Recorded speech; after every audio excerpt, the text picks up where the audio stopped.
Eu já quero te convidar a abrir a sua palavra em Romanos 8, apenas do versículo 12 ao 17. Amém? Romanos 8, do versículo 12 ao 17. O título que eu trago hoje aos nossos corações é Filhos e Herdeiros. Glória a Deus. O texto vai dizer assim: você que nos visita, é uma continuidade daquilo que nós estamos ministrando todos os domingos acerca do livro de Romanos. Diz assim o versículo 12: assim, pois, irmãos, somos devedores não à carne, como se constrangidos a viver segundo a carne. Porque se viverdes segundo a carne, caminhais para a morte. Mas se pelo Espírito mortificados os efeitos do corpo, certamente vivereis. Pois todos que são guiados pelo Espírito de Deus são filhos de Deus. Porque não recebeste o espírito de escravidão, para viveste outra vez atemorizados, mas recebeste o espírito de adoção, baseado no qual clamamos, Abba, Pai.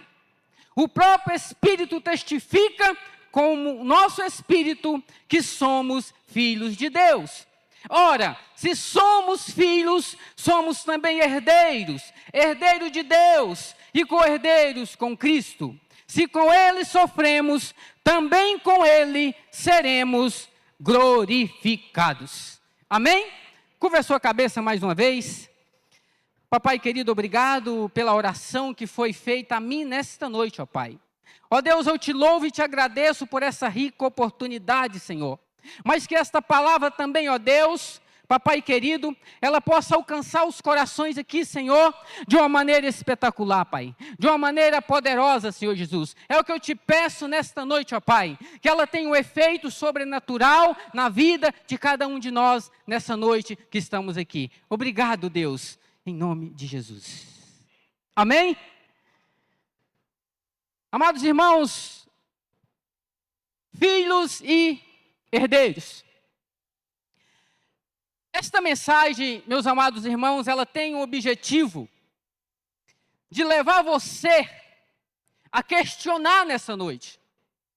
A questionar sobre o verdadeiro estado do seu coração diante de Deus. Meus irmãos, quando você for confrontado por esta mensagem, eu peço a você com muito amor, examine de verdade a posição do seu coração. Examine de verdade a sua vida diante de Deus.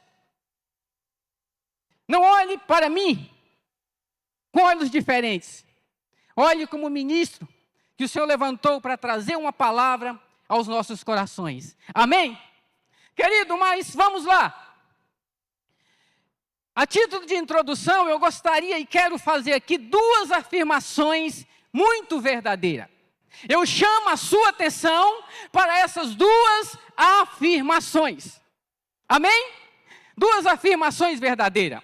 E a primeira delas que eu trago ao seu coração, pegando carona da passagem da ministração passada com o pastor Roberto, porque do versículo 1 do capítulo 8, querido, até essa passagem que eu estou ministrando, nós temos um assunto muito parecido. O pastor ministrou sobre a nova vida em Cristo. E filhos e herdeiros não é diferente. Amém? E a primeira afirmação é: viver segundo a carne é caminhar certamente para a morte eterna. Queridos, viver segundo a carne é caminhar certamente para a morte eterna. No versículo 6 do capítulo 8 que o pastor leu diz: porque a inclinação da carne é morte. E no versículo 13 que eu acabei de ler vai dizer: porque se viverdes segundo a carne, morrereis. Isso é o que a palavra diz. Querido, e Paulo aqui, ele traz referência de carne como sendo a nossa natureza pecaminosa, como sendo a natureza pecaminosa do homem. Porque viver segundo a carne, meus irmãos, significa nós vivermos guiados segundo esse princípio pecaminoso. Paulo está dizendo o seguinte: olha, se você viver segundo a carne, você vai estar sendo influenciado por ela. E se eu estou sendo influenciado por essa carne, ela está controlando as minhas emoções. Se eu viver influenciado por essa carne, ela vai estar controlando os meus desejos, vontade, decisões e gostos. Querido, olha, Paulo está demonstrando aqui, se eu viver segundo essa carne, meu irmão e minha irmã, eu estou caminhando para um lugar que a Bíblia chama de inferno. Infelizmente é duro, mas nós temos que dizer isso. E esse lugar é um lugar reservado para os anjos e seus, aquele anjo caído, rebelde, chamado Lúcifer e seus demônios. É um lugar, meu irmão, onde há choro e ranger de dentes. Caminhar segundo a carne é caminhar para a morte eterna. Um lugar de densas trevas, lugar onde o verme não morre, onde a chama não apaga. É um lugar que arde com fogo e enxofre. Esse é o caminho, meu amado irmão, que a Bíblia chama de inferno diante daqueles que estão vivendo, levando a sua vida, caminhando segundo a carne. Vai morrer eternamente neste lugar chamado inferno. É duro. Mas por outro lado, eu tenho uma segunda afirmação. E essa segunda afirmação, meu irmão, que eu trago ao seu coração, é viver segundo o Espírito, é caminhar certamente para a vida eterna. Amém? Viver segundo o Espírito é caminhar certamente para a vida eterna. Olha só, no versículo 6, a parte B vai dizer: a inclinação do Espírito é vida e paz. No versículo 13b, se pelo Espírito mortificastes as obras da carne, vivereis. Esta é a palavra para nós. E eu creio que aqui nós temos uma igreja que tem de fato vivido, caminhado, certamente, meu irmão, segundo o Espírito, que com certeza terá um lugar no céu reservado. Tem um lugar no céu reservado. Aquele ambiente, meus irmãos, habitado com os anjos. É um destino, querido, final nosso. Todos os que amam ao Deus irão para lá. Todos aqueles que andam segundo o Espírito estão caminhando para este lugar de alegria, para este lugar onde não tem morte e nem medo. Que é para lá que eu creio que todos nós iremos. É para lá. Amém, meu irmão e minha irmã? É para lá. Querido, mas eu quero nesta noite trazer ao seu coração duas declarações extraordinárias presente na vida do crente que anda no Espírito. Duas declarações apenas aqui. E o crente que anda no Espírito, ele é filho e herdeiro. Amém? E eu creio que temos uma igreja caminhando nesse sentido. Glória a Deus. Querido, e a primeira declaração que eu trago ao seu coração, acerca do crente que tem andado no Espírito, a primeira declaração é, em primeiro lugar, que não tem nenhuma obrigação com a carne. Não tem nenhuma obrigação com a carne. Olha só o versículo 12. Portanto, irmãos, somos devedores não à carne, para vivermos sujeito a ela. Querido, aqui, nós somos devedores não à carne, meu irmão. E ser devedor à carne é ter uma obrigação com a carne. Eu, quando vou no mercadinho da esquina, próximo lá de casa, e compro alguma coisa, às vezes eu falo para o Daniel: vai lá buscar um refrigerante, que eu vou fazer o Pix. Quando eu compro, antes de pagá-lo, eu tenho uma dívida com aquele mercadinho. E se nós, meu irmão, eu quero dizer a você, se eu não estou devendo, se eu não tenho nenhuma dívida com essa carne, eu não estou obrigado a viver pecando. Você não é obrigado a viver pecando. porque você não é devedor, você não tem uma obrigação com esta carne. Isso é o que Paulo está dizendo aos nossos corações. Você não tem que fazer o que a sua natureza pecaminosa quer que você faça. Não! Querido irmão, o resultado da obra do Espírito em nós nos deixa convicto que estamos livres da nossa obrigação com a carne.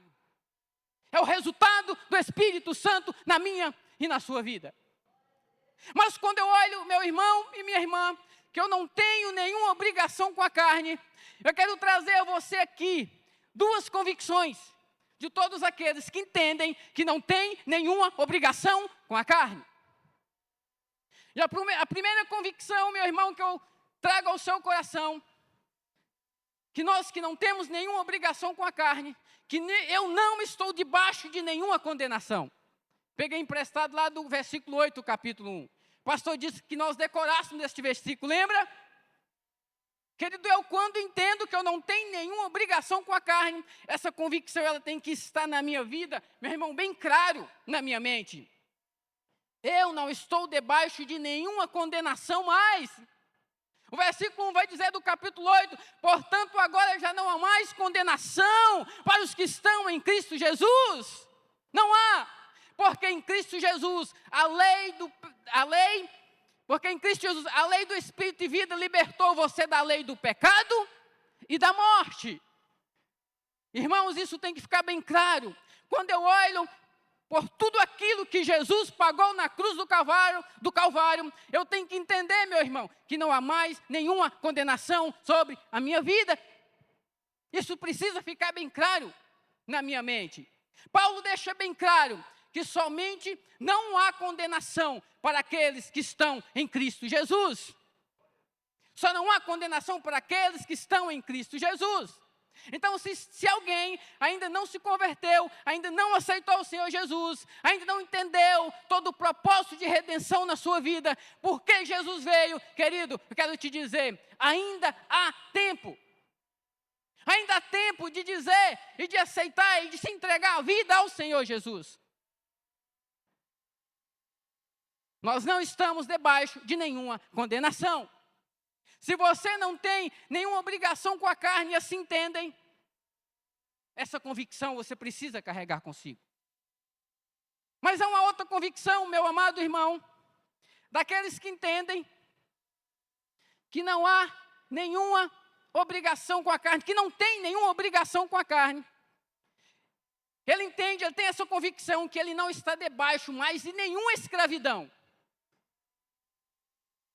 Eu montei e falei assim, Milena, faz o slide. Primeiro ela falou assim, pai, mas condenação não é o mesmo que escravidão? Eu falei, não, filha.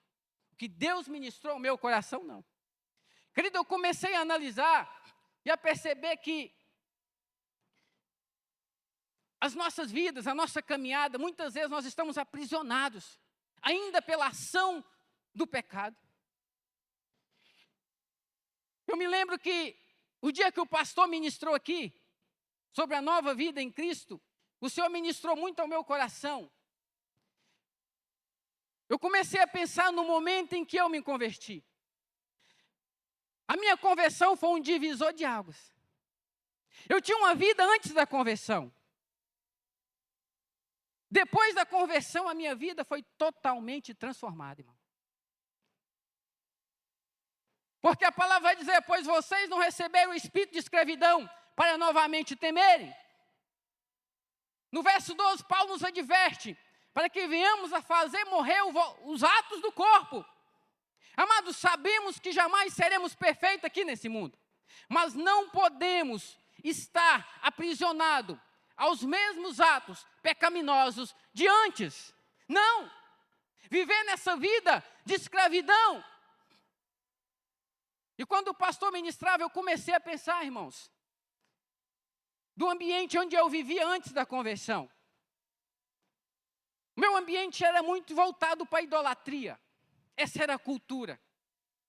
Querido, pensa em uma família lá de casa, e eu estava junto, que não perdia um pouso de folia. Isso para mim era magnífico. Isso para mim era maravilhoso, sair de casa em casa.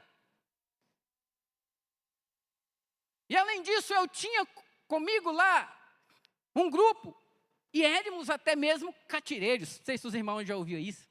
Batíamos palmas e sapateava.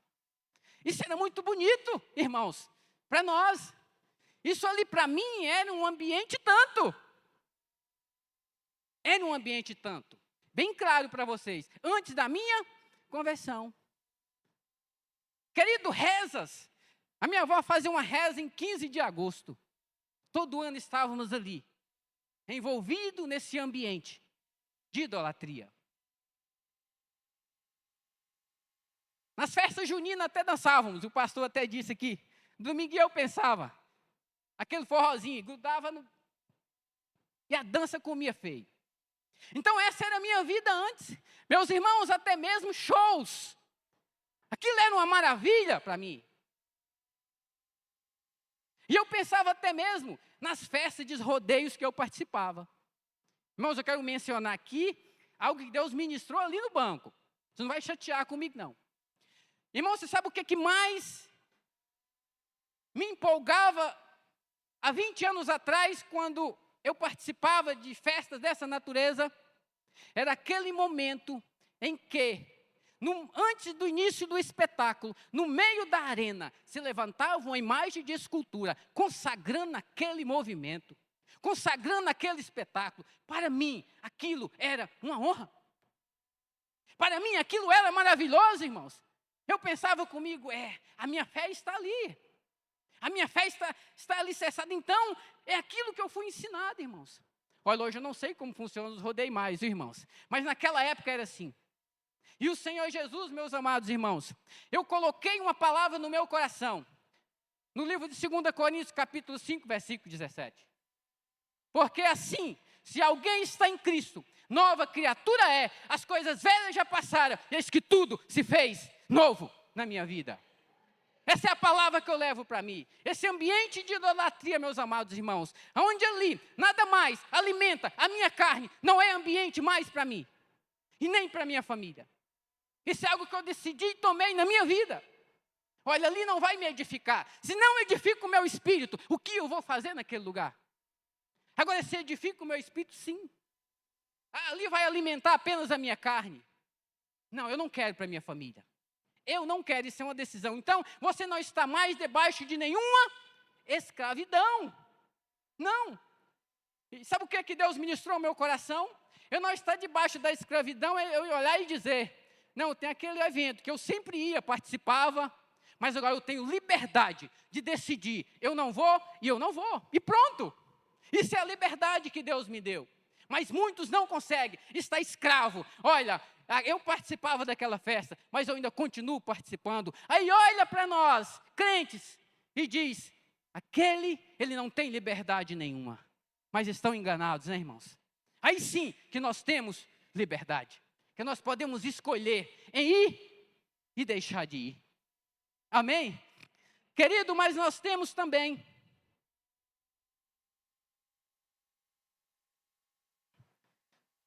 uma segunda declaração importantíssima, que eu quero trazer ao seu coração.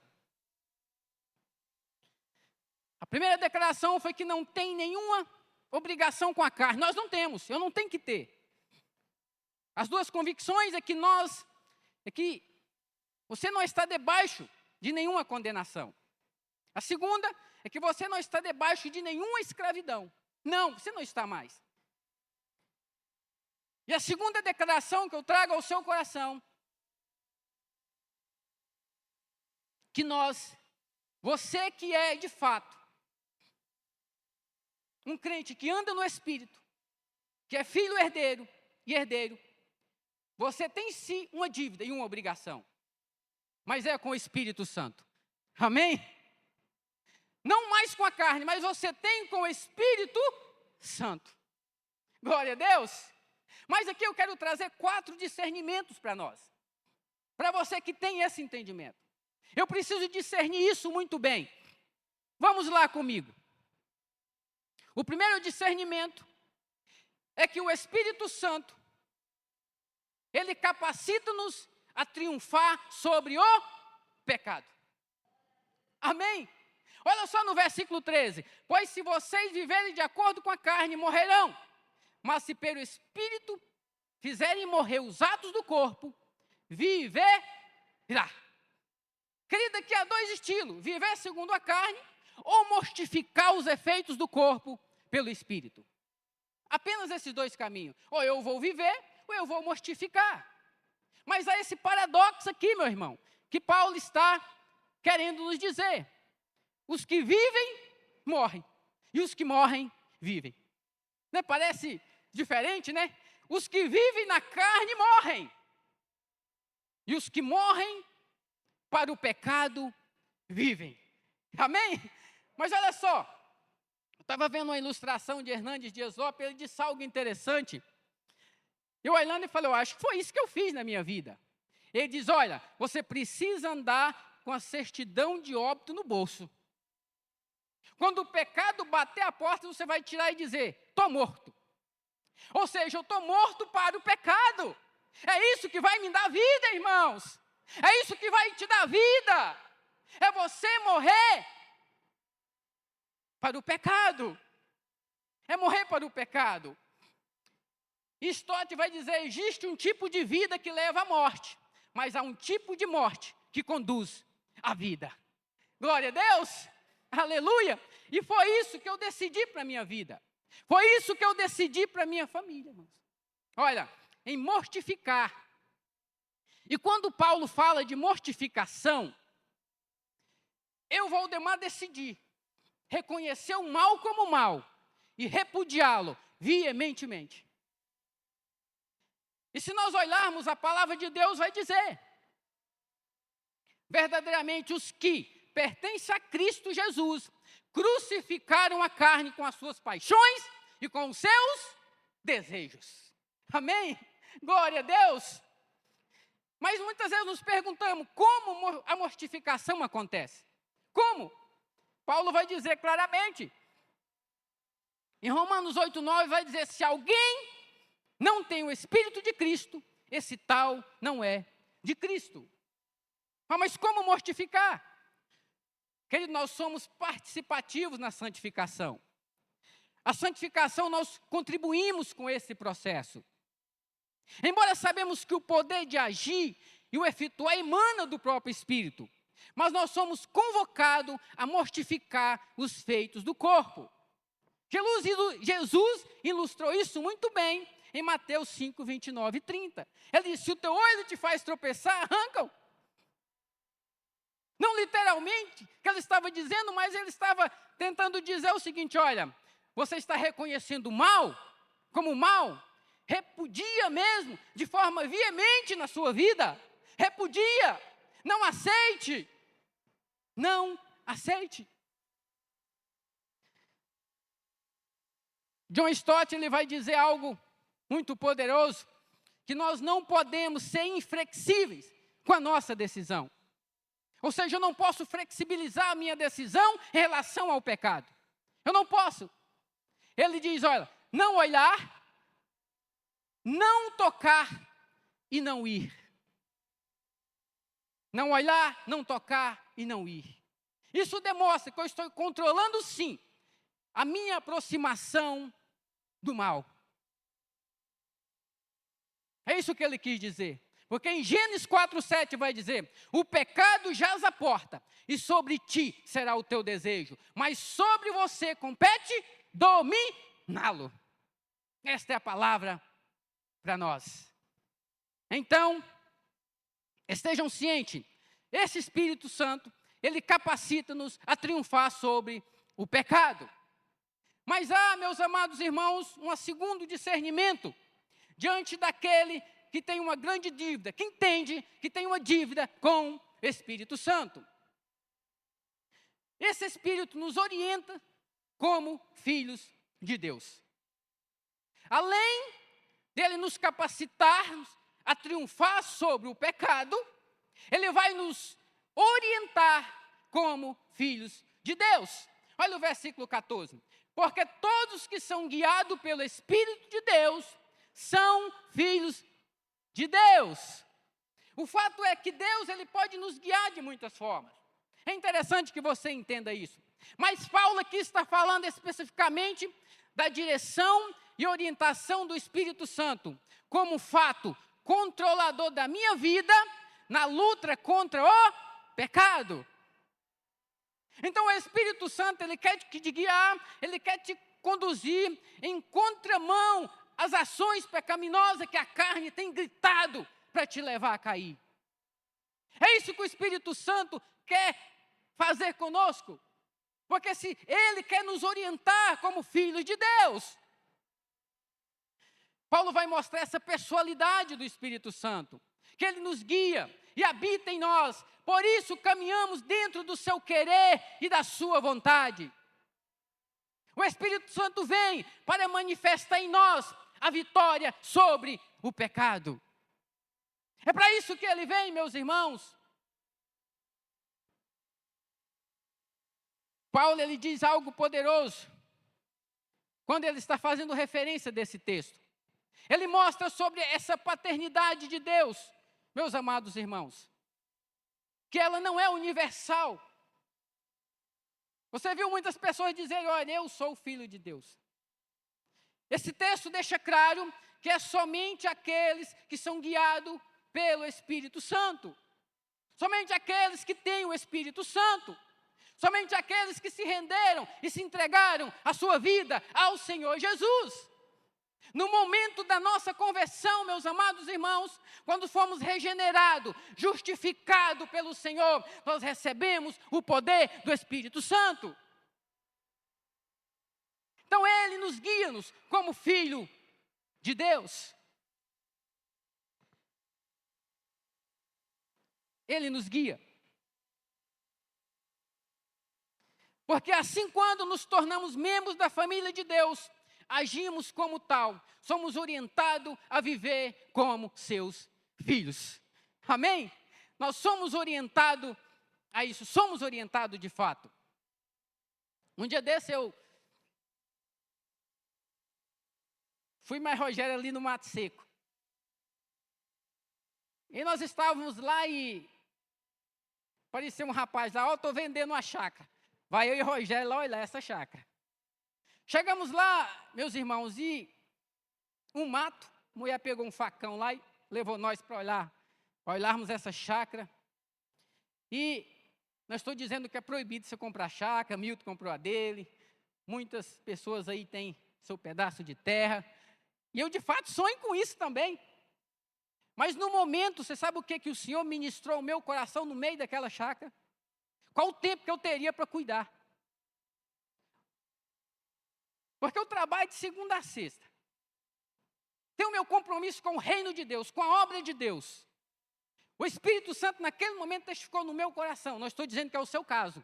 Amém? Fica bem claro. Não é proibido comprar chácara também, não. Mas o que o Espírito Santo me conduziu naquele momento como filho dele, como aquele que me dirige, me conduz.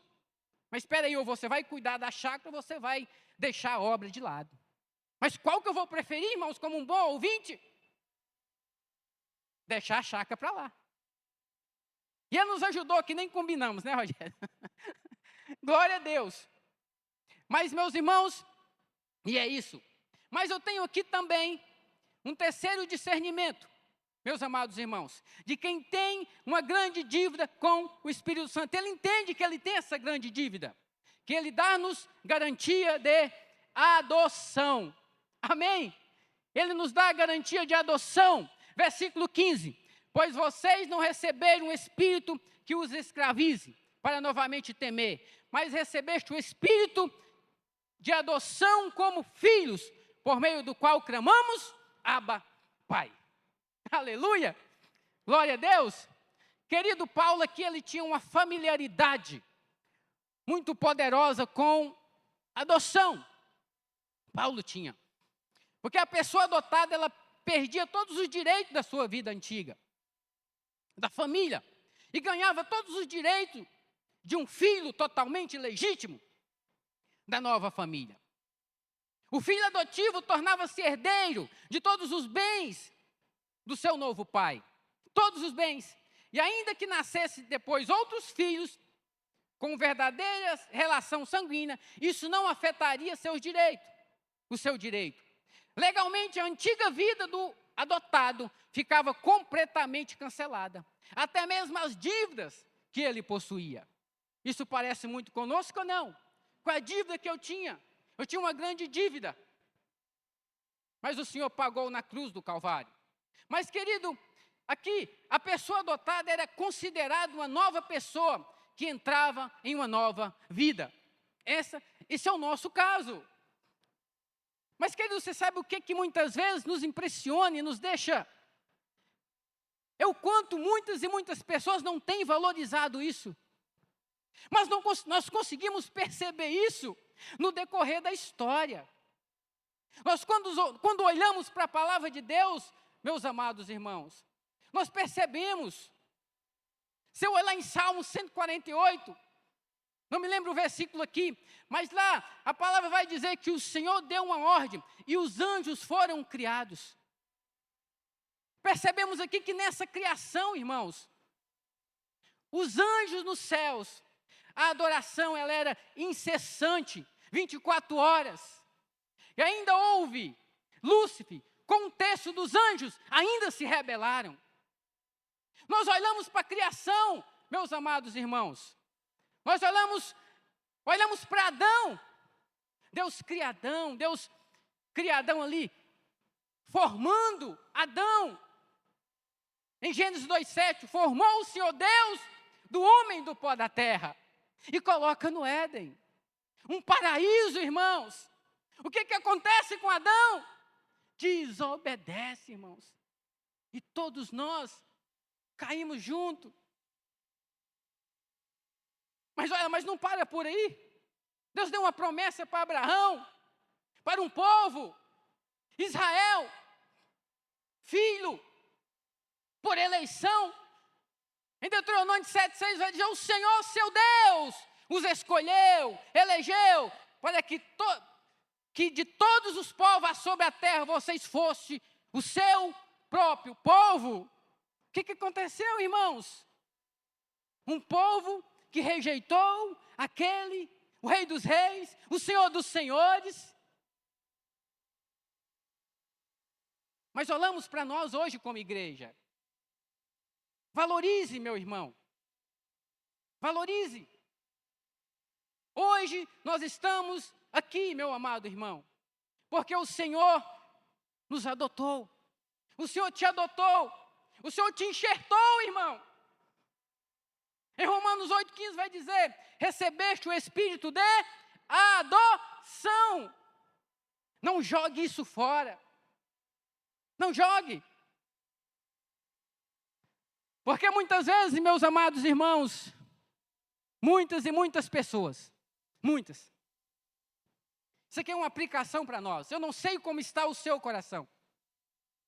Mas muitos têm perdido a alegria da salvação. Muitos até mesmo têm perdido a certeza da salvação. Muitos têm perdido. Muitas vezes têm negligenciado os meios da graça na sua vida. Muitas vezes, isso tem levado a isso, essa frieza. Muitos não têm orado, muitos não têm lido a Bíblia, muitos não querem saber de congregar. Tem compromisso, consegue cumprir todas as agendas, menos congregar. Muitos têm vivido dessa forma, se entreguem aos seus negócios, inteiramente ao seu trabalho. Pessoas, meus irmãos, que perderam essa alegria, essa certeza de salvação, meus amados. Se não houver e se não abrir os olhos, vai chegar um ponto que vai duvidar até se Deus existe. Isso é perigoso. Muitos têm negligenciado, muitos têm caído em algum tipo de pecado. Isso muitas vezes tem tirado o foco de muitos, meus amados irmãos, que o Senhor de fato ali adotou. Porque o pecado ele fere a consciência, entristece o Espírito Santo. Isso é possível. Isso é possível. Mas eu te digo, se você tem perdido essa alegria de salvação, se tem alguém aqui, quero dizer a você, olha, retorne. Porque o Senhor, Ele te adotou. Você é precioso para Ele. Você é especial para Ele. Você é especial. Ele nos garante, o Espírito Santo quer testificar isso na sua vida, em garantir que você é, de fato, adotado por Ele. Todos os direitos estão disponíveis para você. Leva isso consigo. Leva isso consigo. Amém? Mas aqui nós temos uma quarto e último discernimento. Daquele que entende que tem uma grande dívida com o Espírito Santo. Além de capacitar-nos a triunfar sobre o pecado, orientar-nos como filho de Deus e dar-nos garantia de adoção, esse Espírito Santo, se eu tenho um compromisso, que eu tenho uma dívida com Ele, Ele é testemunha da minha filiação. Ele é testemunha. Amém? O Espírito Santo é testemunha. O versículo 16, o próprio Espírito testifica ao nosso Espírito que somos filho de Deus. Amém? Glória a Deus. Neste caso, irmãos, naquele tempo, naquela época, no primeiro século, para que essa adoção fosse realizada, necessitava de duas testemunhas. Aqui, o Espírito Santo está confirmando e nos endossando e conscientizando que Ele, de fato, Ele está endossando que há sobre nós a paternidade de Deus. Amém? Há sobre nós essa paternidade. Não basta saber se somos filhos de Deus por adoção. Não, precisamos estar conscientes desse privilégio. O Espírito Santo testifica em nosso espírito que somos filhos de Deus. Amém? O Espírito Santo testifica. E quando falamos em testificar, meus amados irmãos, em Romanos o verbo testificar aparece em mais de 2 lugares. No capítulo 2, versículo 15, Paulo diz que a consciência dos pagãos testifica que ele está fazendo certo ou errado. E também em Romanos 9:1, ainda veremos, quando Paulo diz que o Espírito Santo testifica na minha consciência se estou dizendo a verdade. Então testificar vai significar, para mim, convencimento interno de que algo é verdade. De que algo é verdade. Você tem sido testificado em seu coração acerca disso, irmãos? Você tem sido testificado? Porque quem é nascido de Deus, querido, ele entende que ele não vive na prática do pecado. Muitas vezes fazemos esse teste, né? É interessante que usamos esse método. Olha, se eu sou nascido de Deus, então eu não vivo na prática do pecado. Sim, amém? Ah, não, eu confessei Jesus que veio em carne. Glória a Deus. É um método. Aquele que não ama o seu irmão, não ama a Deus. Amém? Você está testificando. Glória a Deus. É válido. Mas tem um método, meu irmão. Que é aquele que Paulo está aí dizendo. O testemunho do Espírito Santo, o próprio Espírito, convencendo que sou filho de Deus. É a maneira mais eficiente que Paulo trata aqui. O Espírito Santo, ele chega no seu ouvido e diz: você é meu. Amém? Você é meu. Por mais que você possa estar vivendo dias difíceis, dias de perdas, dias, meus amados irmãos, de angústias, dias até mesmo de enfermidades, de doenças. Mas o nível mais alto de segurança é que esse Espírito Santo nos faz e nos convence e nos mantém a não desistir e prosseguir firme. Amém? Nos mantém a prosseguir firme, porque Ele é nossa testemunha. É testemunha da nossa filiação. Leva isso com você, meu irmão. Leva isso com você. Que essas duas declarações, meu irmão e minha irmã, em você olhar para a palavra de Deus, que você não tem nenhuma obrigação com a carne, e que a sua obrigação, a sua dívida é com o Espírito Santo de Deus. Amém? Glória a Deus. Eu quero concluir esta mensagem. Eu queria te convidar a ficar de pé.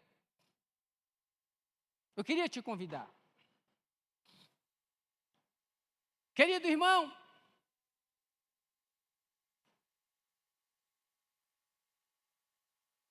em João 3,16, coloque no seu coração, se você tem dúvida que você é filho e herdeiro, eu queria chamar a sua atenção aqui agora. Em João 3,16, a palavra vai dizer que Deus amou o mundo de tal maneira que deu o seu Filho unigênito para todo aquele que nele crê não pereça, mas tenha a vida eterna. Unigênito. Isso nos remete e nos traz a certeza que é o único do Pai que veio à terra. É o único que sofreu, é o único que padeceu por mim e por você. Mas o interessante, ele veio como unigênito, meu irmão. Mas olha só em Romanos 8:29. Vai dizer que ele veio como unigênito, mas ele vai subir como primogênito. O que isso significa, irmão? Isso eu gostaria que você se alegrasse, porque ele veio como unigênito, mas ele vai subir como o primeiro de muitos irmãos, e esses irmãos somos eu, é você, é a igreja do Senhor Jesus, que vai subir para a eternidade com Ele. Olha, meu irmão, é isso que nós temos que carregar conosco. Nós somos filhos e herdeiros, e como primogênito, Jesus é o primeiro de muitos que irão subir para a eternidade. Jesus é o primeiro de muitos e nós subiremos com Ele. Queridos, mas eu quero deixar 2 versículos ao seu coração. 2 versículos apenas. Em 2 Pedro, capítulo 1, versículo 10, vai dizer, né, numa versão nova, achei interessante. Porque, meus irmãos, procurem ficar cada vez mais firmes, na certeza de que Deus os chamou e escolheu. Se vocês fizerem isso, jamais abandonarão a fé, e assim receberão todo o direito de entrar no reino eterno do nosso Senhor e Salvador Jesus Cristo. Aleluia! Glória a Deus, irmãos! Receba essa palavra para a sua vida. Mas para concluir de verdade, no versículo 17, querido, isso aqui você precisa aplaudir de pé. Olha só, se somos filhos, então somos também herdeiros, herdeiro de Deus e co-herdeiro com Cristo, se com Ele de fato participamos do seu sofrimento, para também com Ele subiremos para a glória eterna. Aleluia! Glória a Deus! Subiremos para a glória eterna. É com Ele, irmãos, é com Ele que nós subiremos.